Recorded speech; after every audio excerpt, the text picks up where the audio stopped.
90 शब्द प्रति मिनट की गति के लिए तैयार हो जाइए। सभी जानते हैं ये हमारा steno for all YouTube channel है। रेडी। चेयरमैन साहब, देश कठिन दौर से गुजर रहा है।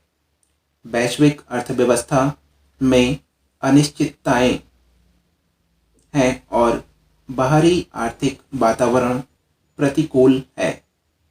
हमारे भुगतान संतुलन और राजकोषीय स्थिति पर दबाव है, जिसका हमें सावधानीपूर्वक प्रबंधन करना होगा।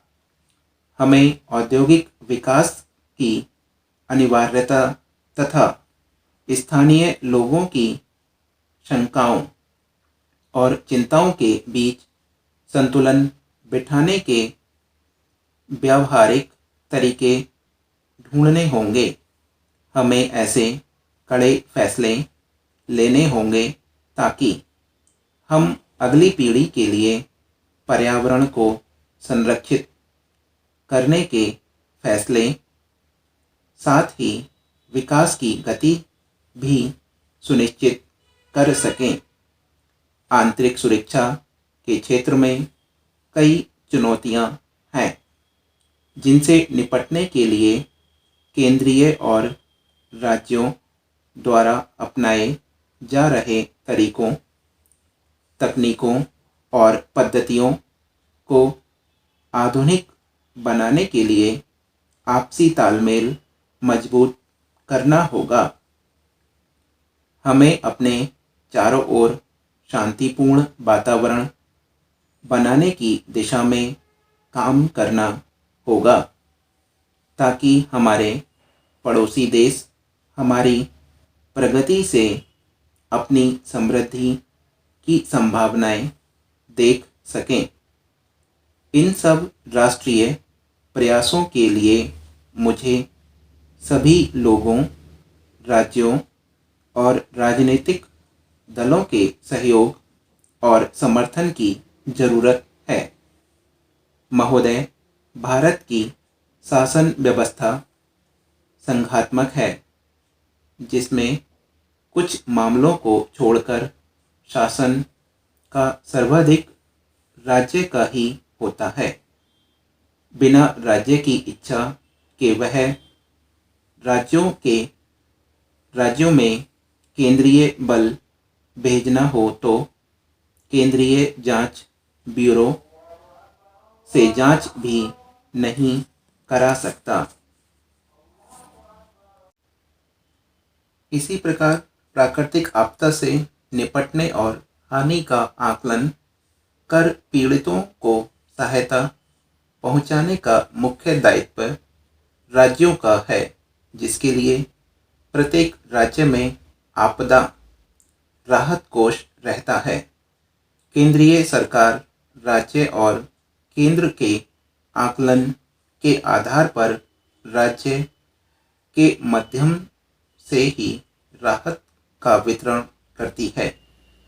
राज्य सरकारें राहत के वितरण में क्या कुछ करती हैं, इसका ताज़ा नमूना जम्मू कश्मीर है, जहां बाढ़ पीड़ितों ने केंद्र से अनुरोध किया था कि वह राहत कार्य राज्य के नियंत्रण से बाहर करें।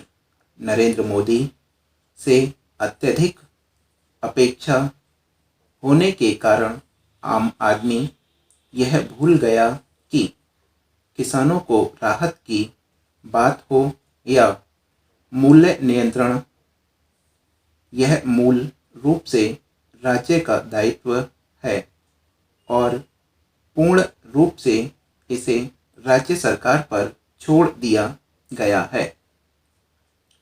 महोदय जी, प्रधानमंत्री की मन की बात सुनने के बाद किसानों का भ्रम दूर हो गया है। समझना कठिन नहीं होगा।